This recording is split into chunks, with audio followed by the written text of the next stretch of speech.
맡겨진 영혼 돌보기. 1번 읽어보시죠. 중첩된 고난 중에 있는 영혼 돌보기. 좀 깁니다만 우리 한번 읽었습니다. 한번 더 읽어보겠습니다. 내가 줄일 때 너희가 먹을 것을 주었고 목마를 때 마시게 하였고 나그네 되었을 때 영접하였고 헐벗었을 때 옷을 입혔고 병들었을 때 돌보았고 옥에 갇혔을 때 와서 도왔느니라. 이에 의인들이 대답하여 이르되 주여 우리가 어느 때 주께서 죽이신 것을 보고 음식을 대접하였으며 목마르신 것을 보고 마시게 하였나이까.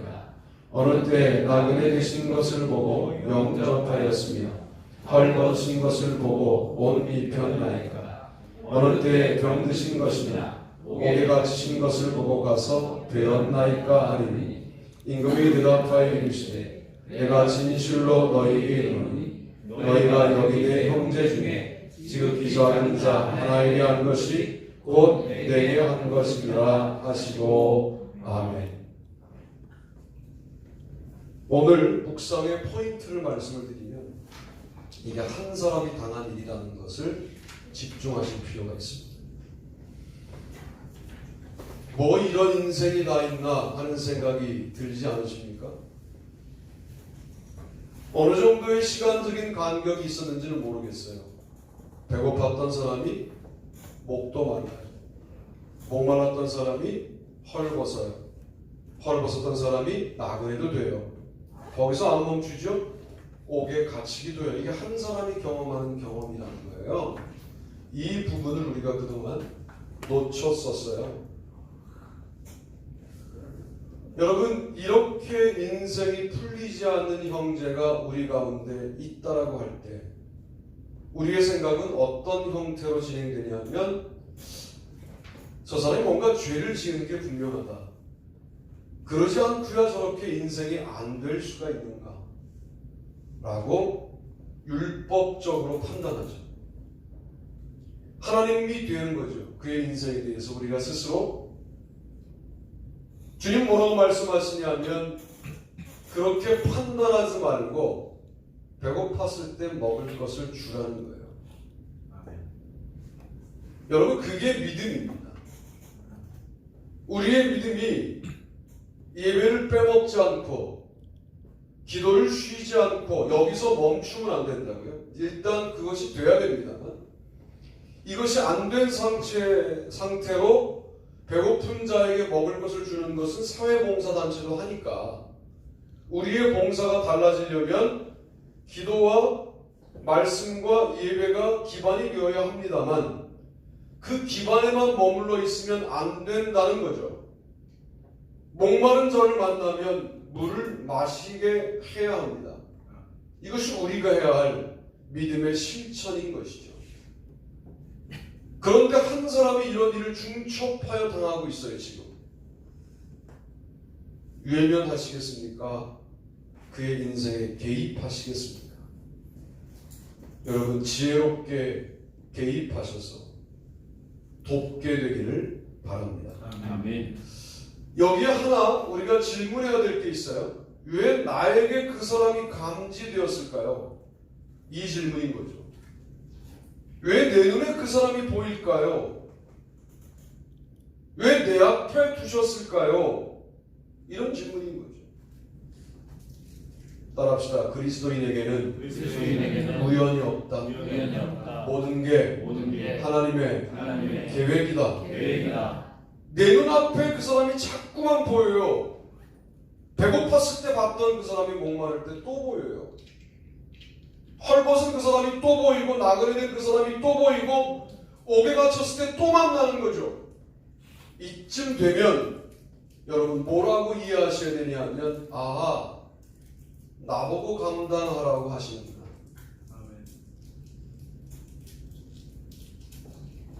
나에게 맡기시는 거예요.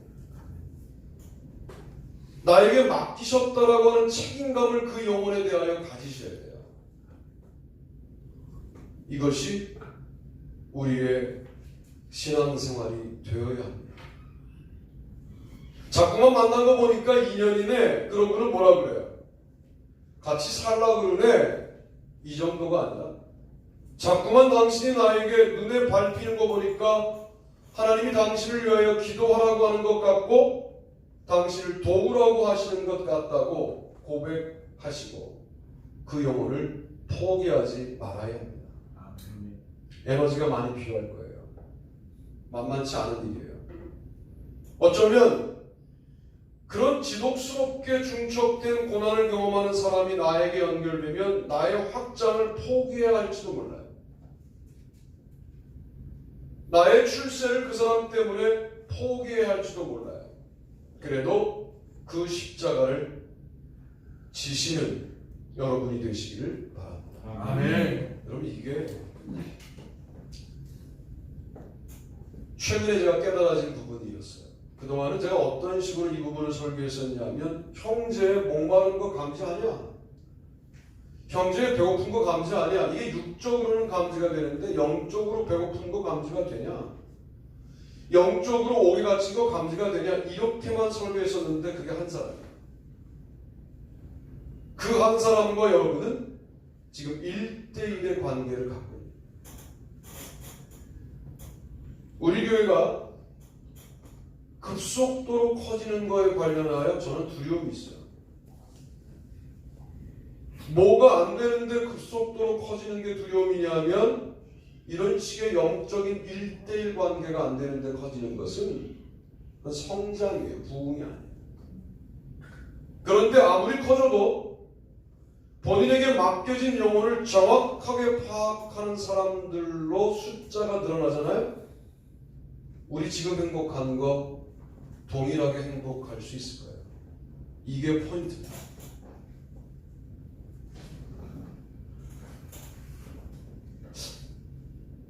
부목사였다가 그 교회 담임 목사가 되면 태도가 바뀐다고 상처들을 많이 받더라고요. 저는 뭐 어차피 담임 목사니까. 우리 교회가 갑자기 서영석 목사가 한 500명 전도에 와서 부흥이 됐다. 그러면 태도가 바뀐다면 목사를 바꾸세요. 여러분 그건 영혼을 영혼으로 상대하고 있지 않은 거예요. 만약 교회가 이제 자립 정도가 아니라 풍성해져서 우리 지역의 어려운 교회들 도울 수 있는 교회가 되었을 때 제가 거들먹거리기 시작하면 여러분 그건 교회가 아닌 거예요. 혹자는 지금도 그러시는데요. 이럴 수 있지만 그건 착각이시고요. 제가 많이 울어요. 여러분도 그렇고. 여러분은 제가 이렇게 활발한 모습만 보시지만 주중에 여러분 생각하고 많이 울어요. 이게 사라지면 저는 목회가 끝난다고 생각해요. 아니 도대체 하나님이 살아계시면 어떻게 그렇게 고난이 중첩될 수 있을까? 이게 너무 가슴 아프잖아요. 그리고 왜 나를 만나게 했을까? 차라리 나를 안 만났으면 나는 자유로워지고 혹시 그분은 그런 일을 안 당하지 않을까? 뭐 이런 자괴감 같은 것들이 목회자로 왜 안 들겠어요? 그러면 그 영혼을 맡겨주셨다고 믿고 품고 기도하는 거죠. 아멘. 여러분 이 승부가 끝나면 교회는 끝납니다. 여러분도 왜 저렇게 이상한 목사를 만나고 내 인생이 어려워질까 이렇게 생각하지 말고 저를 여러분에게 맡기신 거예요. 기도하셔야 돼요. 아멘. 아니 저를 안 만났으면 더 행복하게 사실 분들이 전 있다고 생각을 해요. 그러나 왜 만나게 하셨겠냐? 맡겨주신 거죠. 여러분의 목사로. 그러면 아니 목사님은 배고픈 지 언젠데 금방 또 목말라 이러지 말고 나를 지극히 작은 자로 여기고 품고 기도해 주셔야 합니다. 아멘. 이 기도가 우리 교회를 살릴 거예요. 아멘. 그런데 나에게 그 어려운 것이 계속 들키는 너, 지극히 작은 너, 그 너 중심으로 우리가 사랑해 줘야 돼요. 나 중심으로 사랑하면 안 돼요. 이 말이 무슨 말이냐면 배고플 때는 먹을 걸 줘야 된다. 배고픈데 물 주고 야 참아 이렇게 말하면 안 된다. 배고픈데 옷 주고 야 옷이 있으니까 배고픈 건 견뎌 이렇게 도와주면 안 되고 너 중심으로 우리가 도움을 줘야 돼. 우리는 흔히 나 중심으로 판단해요. 아유 믿음도 그런 믿음이 어딨어.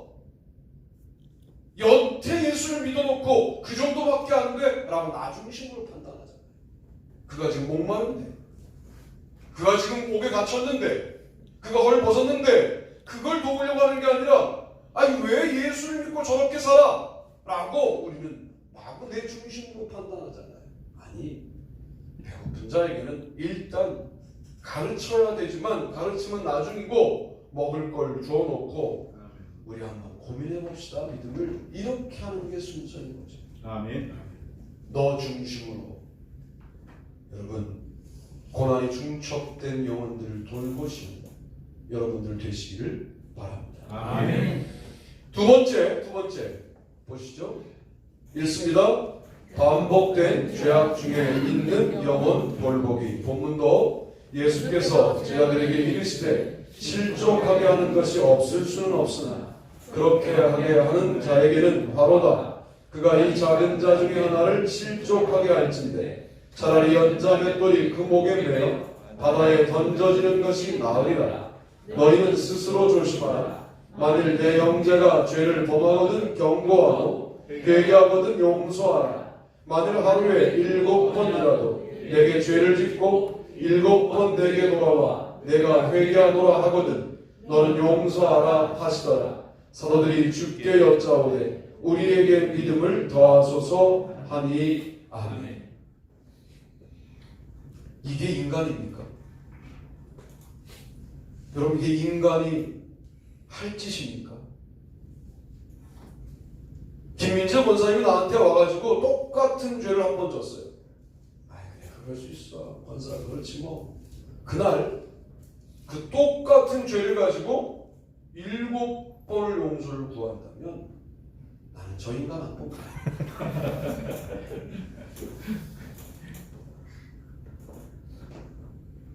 우리 그렇게 막 살지 않아요, 그렇죠?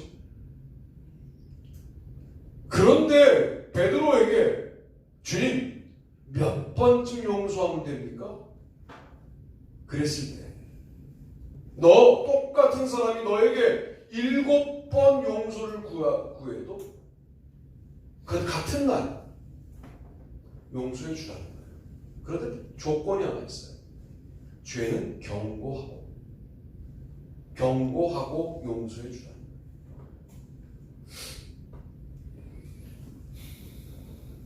왜 그렇게 똑같은 죄를 짓는 인간 같지 않는 인간이 내 주변에 또 나에게 감지가 될까요?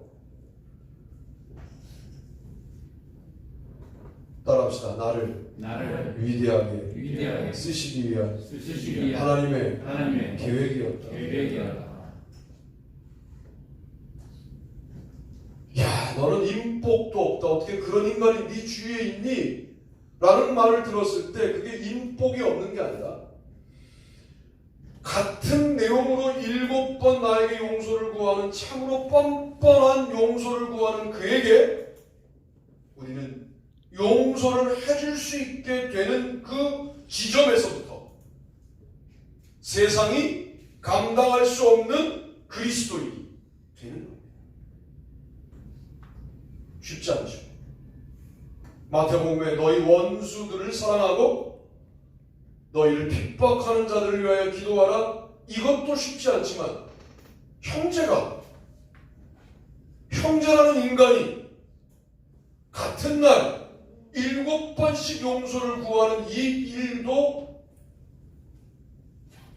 용서로 극복하기가 쉬운 문제가 아니라는 거죠. 이 반복된 죄악 중에 있는 영혼이 왜 나에게 감지가 될까? 그를 통하여 세상을 보라고 말씀하신 거예요. 그 하나를 넘어선 것 같았는데 우리가 무엇을 넘어서게 되었냐면 세상 모든 사람을 넘어설 수 있는 수준에 가게 되는 것이죠. 가끔 아무 상관없으면 그런 마음이 안 드는데, 와, 그 사람은 정말 감당하기 어렵다 하는 종류의 사람들이 있어요. 물론 그도 나를 그렇게 여길 가능성이 있습니다. 그때 이 본문이 기억나셔야 돼요. 최소한 그 사람은 같은 날 7번을 잘못하고 용서를 구하는 정도의 수준은 아니지 않냐. 그러면 용서해 주어야 누가 보여야 돼요? 같은 날 7번 똑같은 죄로 회개를 기도하는 우리가 그 사람을 통하여 보여야 돼요. 우리가 그러거든요. 우리가 주님 앞에 그렇게 살지 않습니까? 어제도 똑같은 죄를, 오늘도 똑같은 죄를, 물론 한 날에 7번을 회개 기도하지는 않지만 우리가 꼭 이 모양과 같지 않습니까?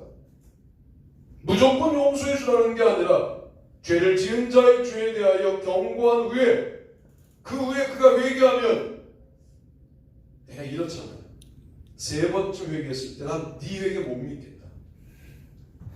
너 그러고 난 다음에 다시 죄 질 거잖아. 우린 그렇게 판단이 들잖아요. 이게 우리가 악한 거예요, 사실. 우리의 회개를 수백 번 했어요, 우리는. 아니, 수백 번이 뭐예요? 살아오는 동안 수천 번을 똑같은 죄로 회개했어요. 주님은 조건을 묻지 않고 용서하시죠. 그런데 우리는 7번을 못하죠. 7번쯤 되면 우리는 이제 뭐 네 회개는 내가 믿을 수가 없다. 손으로 장을 치죠. 그때 경고하고, 그렇게 살면 안 돼. 회개했으니까 용서할게.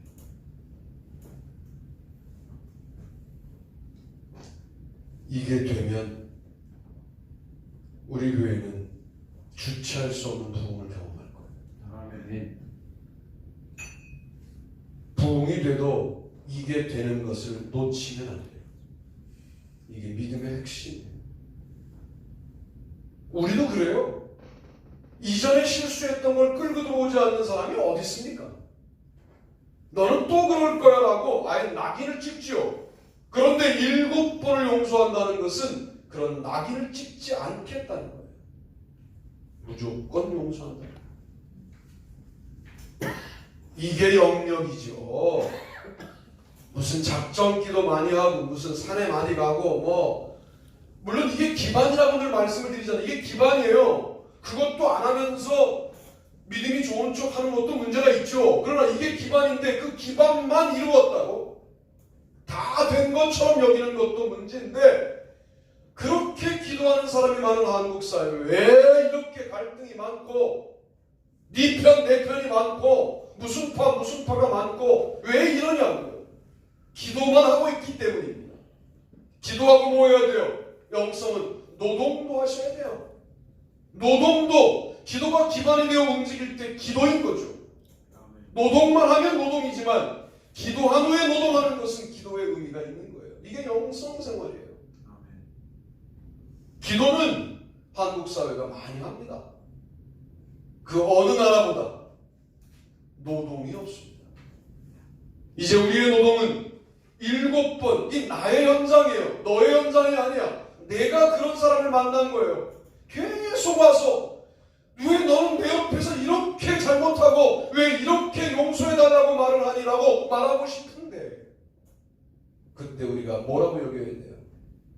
따라합시다.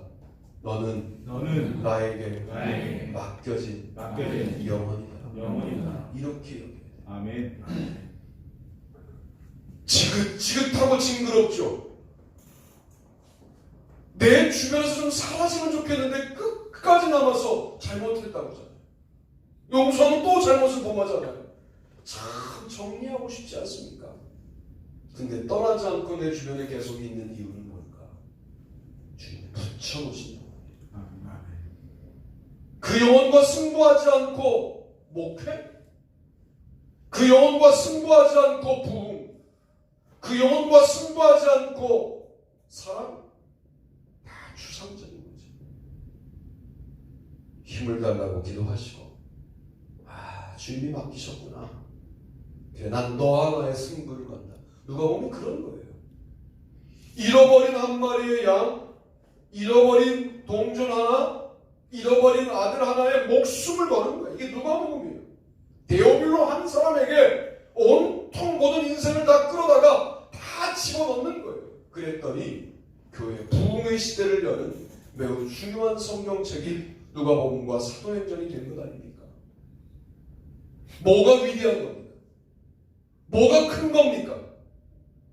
도대체 뭐가 대단한 겁니까? 도대체 감당하기 어려운 한 사람을 끝까지 붙잡고 감당하고 있는 여러분, 대단하신 거예요. 위대한 거예요. 뉴스에 나올 만한, 세상에서 인정할 만한 그런 일들이 우리 가운데 일어나지 않아도 그 한 영혼을 끝까지 포기하지 않고 붙잡고 있다가 결국은 그 영혼을 구원받게 하는 데까지 인도했다면 그것이 얼마나 위대한 일입니까? 그 하나로 예수님은 참 잘했어요. 이런 도장을 찍어주신 거예요. 아멘. 우리를 너무 대단하게 보지 말자. 그 한 사람과 끝까지 승부했더니 주님이 어떻게 만드느냐? 많은 사람 앞에 세우시는 거죠. 많은 사람을 주님께로 돌아오게 만드는 역할을 이 한 사람이라는 출구를 통하여 여시는 거죠. 이게 주님의 방법이에요. 제가 다시 말씀드리지만, 제가 여러분을 놓고 영적인 집중력을 발휘하는 이 일이 어려워지면 주님은 저를 축복하지 않으실 거예요. 근데 이 일에 내가 성실하면 주님은 끝까지 저를 사용하실 거예요. 아멘. 아멘. 이건 여러분도 마찬가지라는 말씀을 드리는 거예요. 우리에게 믿음을 더하소서라고 기도합니다. 이 기도가 저는 잘못된 것처럼 보였어요. 왜냐하면 아니 7번 잘못하고 7번 용서를 구하는 사람을 용서하려면 뭘 구해야 합니까? 우리에게 사랑을 주소서. 이게 맞지 않습니까? 그런데 제자들은 우리에게 믿음을 주소서. 여러분, 믿음과 사랑이 다른 게 아니라는 거죠. 누가복음의 믿음은 잃은 자를 향한 집중력이기 때문에 사랑과 다르지 않습니다. 믿음과 사랑을 구분하는 데에서부터 우리의 신앙에는 문제가 생깁니다. 오직 사랑으로서 역사하는 믿음뿐입니다. 믿음이 사랑으로서 역사하는 믿음이어야 할례를 이기고 조건을 이기고 세상을 이기고 세상의 모든 외모를 이기고 외적인 것들을 넘어서는 내용을 갖게 됩니다. 사랑으로서 역사하는 믿음으로 여러분 전진하시게 되기를 바랍니다. 아멘. 우리는 이 반복된 죄악 중에 있는 사람을 용서하면서 어떤 은혜를 받아야 되느냐? 나 또한 주님이 반복된 잘못을 용서해 주셔서 지금 여기에 있다라고 인정해야 합니다. 아멘. 우리가 잘나서 저는 앞에 여러분은 그 자리에 우리가 뭘 대단해서 그리스도인으로 언급되고 있는 것이 아니라 그 뻔뻔한 회개를 이번은 다르겠지 하고 계속 기대감으로 들으시고 용서해 주시는 주님의 사랑이 우리를 오늘 여기에 있게 하였다면 내 주변에 그런 사람을 두신 이유가 뭐겠습니까? 너 나를 닮아라. 너 나처럼 살아가라. 참 말도 안 되는 사람을 용서하라고 말씀하시면서 자기를 닮아가라고 말씀하시는 예수님의 명령을 우리 순종하시게 되기를 바랍니다. 아멘. 세 번째 보시죠. 읽습니다. 계속된 부인 중에 있는 영혼 돌보기. 베드로가 이르되 이 사람아 나는 내가 하는 말을 알지 못하노라.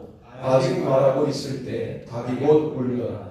주께서 돌이켜 베드로를 보시니 베드로가 주의 말씀 곧 오늘 닭 울기 전에 내가 3번 나를 부인하리라 하심이 생각나서 밖에 나가서 심히 통곡하니라. 아멘. 다른 제자가 모두 떠날지라도 나는 떠나지 않겠습니다 라고 말했던 호언장담한 사람 베드로는 예수님을 3번씩이나 부인합니다. 거의 같은 장소에서, 약간의 이동이 있기도 합니다만 거의 같은 장소에서 예수님을 부인해요. 이게 우리죠. 나의 목숨이 관련되어 있으면 내 목숨이 먼저 중요하고 주님은 중요하지 않게 되는 게 우리죠. 뭐 목숨까지나 갑니까? 나의 이익이 관계되면 주님의 뜻은 흐려집니다.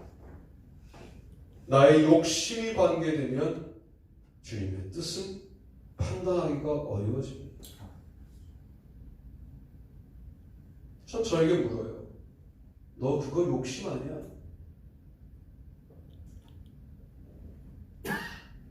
예. 100% 아니라고 말할 수 있는 사람이 아니에요, 제가. 욕심이 있습니다.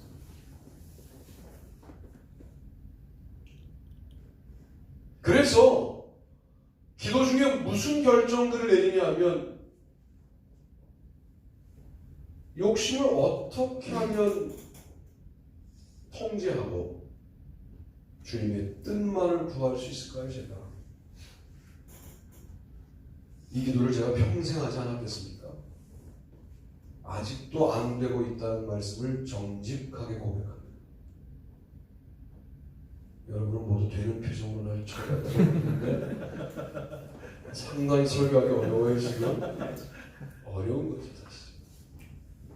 너 정말 그 문제에 대해서 네 욕심은 하나도 없어? 덜컥하고 있어요. 마음이 내려앉아. 그 인간적인 방법 아니야? 덜컥하고 마음이 내려앉아. 네가 베드로를 평가할 수 있어? 없습니다. 저 또한 베드로라면 그 현장에서 그랬을 가능성이 높습니다.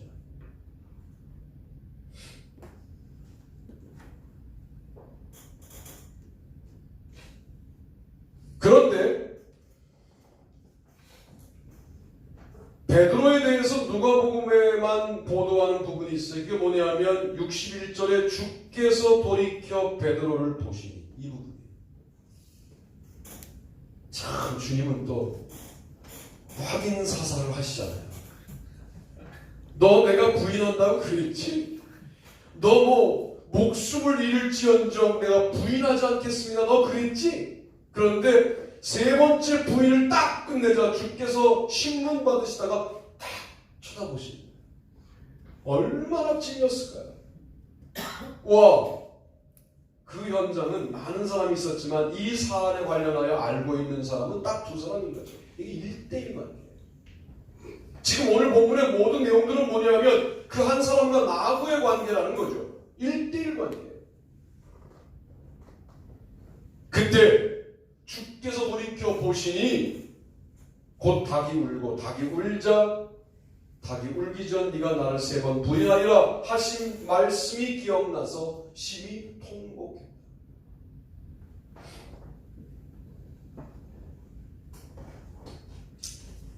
나중에 예루살렘 교회 담임 목사가 됐어요. 베드로가 겸손할 수밖에 없지 않았을까? 왜? 예루살렘 교회가 초반부에 무척 부자 교회였습니다.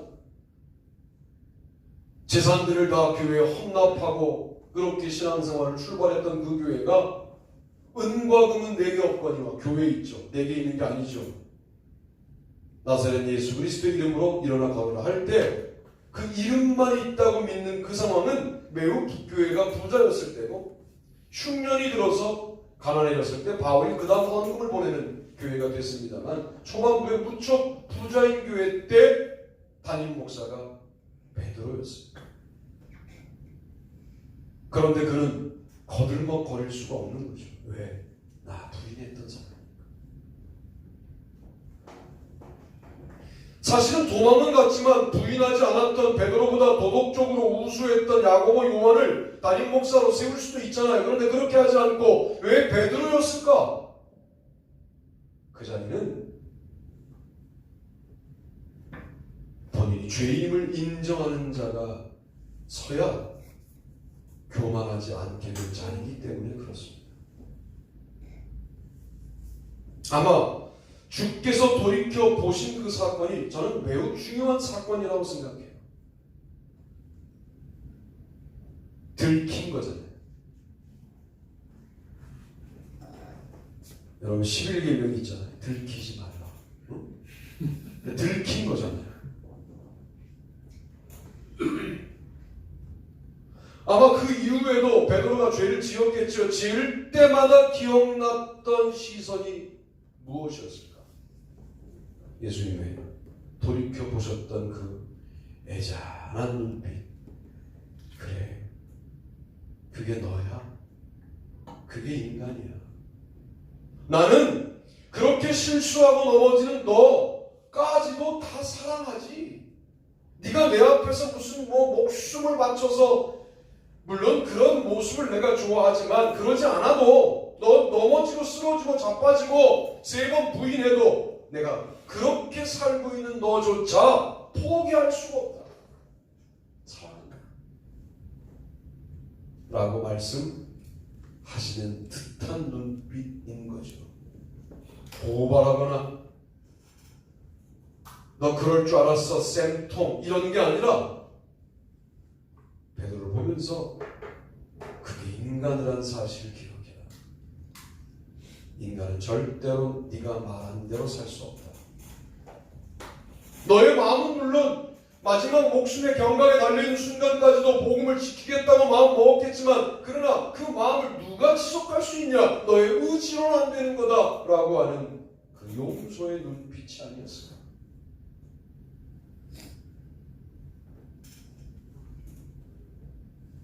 우리들에게도 주님은 동일한 눈빛으로 쳐다보고 계시다고 생각을 합니다.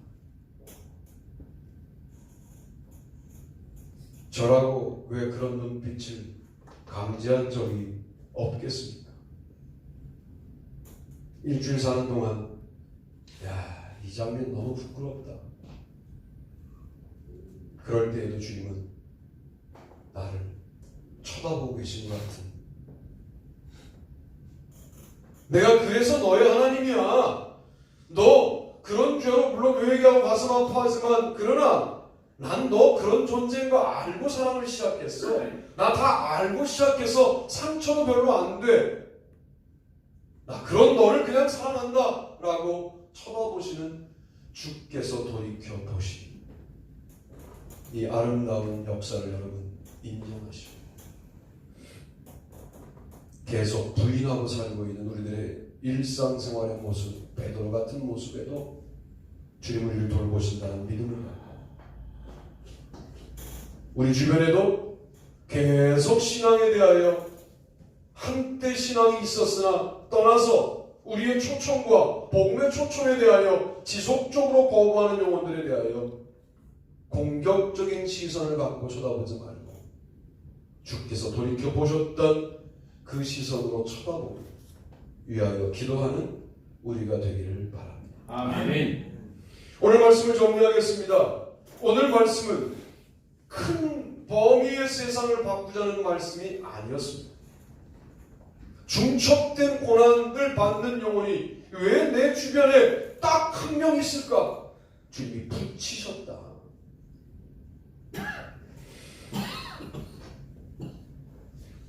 중첩된 반복된 죄악을 짓고 꼭 나에게 용서를 구하는 감당하기 어려운 영혼이 왜 꼭 내 주변에 한 명 있을까? 주께서 맡기셨다. 내가 매번 그리스도의 복음을 증거하는데 베드로처럼 정말 뻔뻔하게도 3번이면 3번, 4번이면 4번 지속적으로 그 복음을 받아들이지 않고 아주 기름지게 대답하는 그가 왜 내 주변에 있을까? 왜 내 눈에 밟힐까? 주께서 우리에게 감당하라고 붙여 주셨다. 그런 믿음을 갖고 여러분 예수님의 사랑을 담은 눈빛으로 여러분의 눈빛이 그를 바라보기 시작하면 그 눈빛을 이길 수 있는 영혼은 존재하지 않습니다. 그런 아름다운 마음으로 우리의 연약한 자들을 늘 영혼으로 품고 사랑하는 귀한 교회 성도가 되시기를 주님의 이름으로 축복합니다. 아멘. 다 자리에서 일어나십니다.